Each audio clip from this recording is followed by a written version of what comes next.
Hi, இது என்ன விலாகுன்னு பார்த்தீங்கன்னா பேச்சுலர் விலாக் அப்படி சொல்ல முடியாது. ஒய்ஃப் ஊரில் இருக்காங்க. ஸோ வந்து திரும்பியும் நம்மளை தனியாக இருக்கோம் வீட்டில். ஸோ இன்றைக்கி வந்து குக்கிங் வந்து நான் பார்த்தேன். ஸோ ரொம்ப நாள் ஆசை என்னென்னு பார்த்தீங்கன்னா, எனக்கு வந்து ஒரு முழு ஃபிஷ் எடுத்து நல்லா அப்படி ஃப்ரை பண்ணி சாப்பிட்ணுன்னு ஆசை. ஒய்ஃபுக்கு அவ்வளோவா அந்த ஃபிஷ் அந்த டேஸ்ட் பிடிக்கல. அதனால் வந்து அவங்க இருக்கும்போது சமைக்க முடியல. ஸோ நான் இப்போ தனியாக இருக்கேன். சரி, ஓகே, இன்றைக்கி ஒரு ஃபிஷ்ஷை வாங்கி சமைச்சிடலாம்னு சொல்லிட்டு போனேன். என்ன பண்ணேன்னா, எனக்கு இப்போ கடல் மீன் பிடிக்கும், ஏரி மீனும் பிடிக்கும். சம்டைம்ஸ் ஏரி மீன் சாப்பிட்டு ரொம்ப நாள் ஆச்சு. சரி, ஏரி மீனில் ஒன்று வாங்கலாம்னு சொல்லிட்டு வவ்வால் மீன் வாங்கி அதில் ஒரு பெரிய பீஸ் முழுசாக அப்படி கட் பண்ணி க்ளீன் பண்ணி வச்சுருக்கேன். ஸோ அதுதான் ஃப்ரை பண்ண போகிறேன். அதுக்கு மசாலா நானே ரெடி பண்ண போகிறேன். எனக்கு ஒரு விதமான ஒரு மசாலா டேஸ்ட் பிடிக்கும். அதனால் நானே அதை ரெடி பண்ணி என்ன பண்ண போகிறேன்னா, பூண்டு, மிளகாத்தூள், உப்பு, இப்போ தான் இன்க்ரீடியன்ஸே. பூண்டு, மிளகாத்தூள், உப்பு, அவ்வளோதான். இது போக பெப்பர் போடுவேன், அவ்வளோதான். இதுதான் என்னோடய மெயின் இன்க்ரீடியன்ஸே. இதை மட்டும் போட்டு வந்து ஃப்ரை ஃபுல்லாக இது பண்ண போகிறேன். ஸோ செய்முறை பார்க்கலாம் வாங்க.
ஸோ வந்து அந்த முழு மீனை அப்படி வச்சுட்டேன். இது அவையும் ஒழுங்காக குக் ஆகுமானே தெரில. ஏன்னா அது பார்த்திங்கன்னா ஒரு தட்டு, அந்த கல் ரொம்ப சின்னது. நீங்கள் கேட்டுக்கலாம், வேறு பெரிய சட்டியாக வச்சு வந்து பண்ணியிருக்க வேண்டியது தோசை கல்லில் பண்ணுறீங்கன்னு.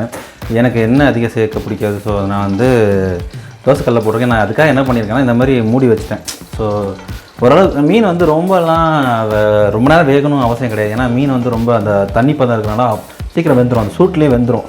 ஸோ நான் வந்து இந்த பக்கம் போட்டு சிம்மில் வச்சு மேலே மூடி வச்சுட்டேன். மூடி வைக்கும்போது அந்த சூட்டை கொஞ்சம் வேகம் மேலேயும், திரும்ப அப்புறம் ஒரு 10 நிமிஷம் கழித்து திருப்பி போடுவேன். ஸோ மோஸ்ட்லி வெந்து தான் ஆகணும். பார்ப்போம் என்ன ஆகுதுன்னு பார்ப்போம். ஓகேவா, ஒரு 10 நிமிஷம் ஆகிருக்கும்னு நினைக்கிறேன். ஸோ ஓரளவுக்கு அவிஞ்சிருக்கா இல்லையா, நல்லா இருக்கா இல்லை தெரியல. எனக்கு அந்த மசாலாவோட டேஸ்ட் பிடிச்சிருந்து, கொஞ்சம் சுள்ளுன்னு இருந்துச்சு. ஸோ அந்த டேஸ்ட் இருக்கும். ஆனால் அவிஞ்சிருக்கான்னு ஒரு சைடு மட்டும் வெந்திருக்கான்னு பார்க்கலாம். ஓகேவா, இது இப்படியே கையை வச்சா கையை சுட்டுடும்.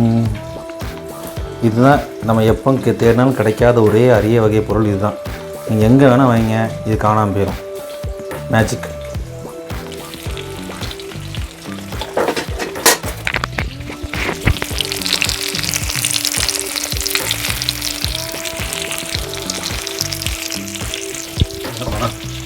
எந்தவித ஆபத்தும் இல்லாமல் இருக்கணும், அதான் மேட்ரு.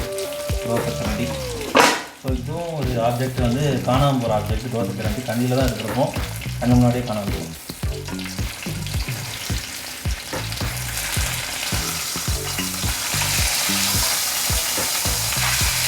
ஒரு சைடு பாருங்கள், நல்லா வெந்திருக்கு, நல்லா இருக்குன்னு நினைக்கிறேன். ஏரி மீனில் இதோட டேஸ்ட்டே கொஞ்சம் வித்தியாசமாக தாங்க இருக்கும். சின்ன ஒரு டேஸ்ட்.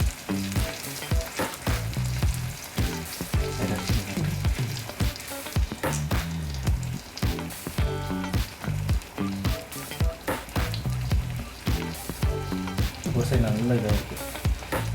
கடையிலையும் க்ளீன் பண்ணிட்டாங்க. கடையில் நல்லா க்ளீன் பண்ணாங்க, நானும் நல்லா க்ளீன் பண்ணியிருக்கேன். என்ன தேவைப்பட்டால் மட்டும் போடுங்க. ஏன்னா இதிலே நல்ல ஒரு கொழுப்பு இருக்குங்க. ஏரி மீன் ஒரு நல்ல ஒரு கொழுப்பு மாதிரி ஒரு விஷயம் இருக்கும். அது சில பேருக்கு பிடிக்கும், பிடிக்காது. அதுவே எனக்கு தெரிஞ்ச எண்ணெய் நல்லா வந்திருக்குன்னு தோணுது.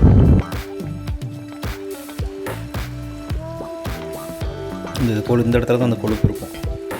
அது நீங்கள் இப்போ ரோட்லலாம் சில நேரம் ஏரி மீன் தான் வெட்டி போடுவாங்க, ஸ்லைஸாக. வஞ்சர மாதிரியே இருக்கே, முள் கம்மியாக இருக்கேன்னு வாங்குவீங்க. ஆனால் அது ஏரி மீன் தான். ஆனால் இன்னும் இந்த பக்கம்லாம் வேகலை. அது திரும்ப நான் கொஞ்சம் அட்ஜஸ்ட் பண்ணி வச்சு வேக வச்சுருவேன் எப்படியாவது. ஸோ அந்த இடத்துல ஒரு கொழுப்பு இருக்கும். சில பேருக்கு பிடிக்காது, சில பேருக்கு பிடிக்கும். ஸோ ஃபிஷ்ஷு ரெடி ஆயிடுச்சு. கொடுத்து நல்லா வந்திருக்கு.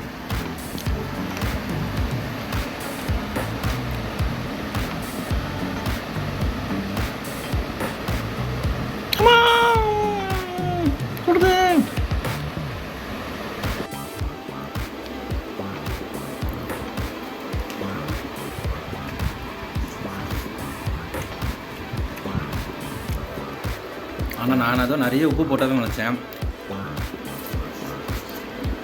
உப்பு கம்மினா கொஞ்சம் கம்மி. ஏன்னா இதில் தோல் இருக்குல்ல, ஊற வச்சுருந்தேன். இத்தனைக்கும் எவ்வளோ ஒரு 1 hour ஊற வச்சுருந்துருப்பேன்.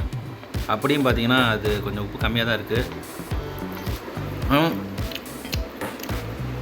டேஸ்ட் வைஸ் நல்லா, அந்த ஏரி மீனுக்கான டேஸ்ட் நல்லா இருக்குது. இது என்னடா பெருசாக வரும்னா, நான் பூண்டு நிறைய சேர்த்துருக்கேன். மேபி நீங்கள் இஞ்சி சேர்த்துக்கோங்க, பூண்டு சேர்த்துருக்கேன். ஸோ உப்பு மட்டும் கொஞ்சம் கரெக்டாக இருந்துச்சுன்னா, ஏன்னா உப்பும் மிளகாத்தூளும் ஈக்குவலாக போட்டால் கூட அது பெருசாக காரம் அடிக்கவே இல்லை. ஸோ அது மாதிரி ட்ரை பண்ணிப்பாங்க, நல்லாயிருக்கும். ஸோ இன்றைக்கி வந்து லஞ்சே இது தான். இன்னொன்று என்ன பெஸ்ட் விஷயம் என்னென்னா, இது மீன் சாப்பிட்டா சீக்கிரம் செமிச்சிடும். இன்னும் அடுத்து 1 hourலேயே எனக்கு பசிக்க ஆரம்பிச்சிடும். அந்த மாதிரி இருக்கும். ஸோ அதனாலேயே நான் மீன் சாப்பிட ஆசைப்பட்றேன். ஓகே, பாய்.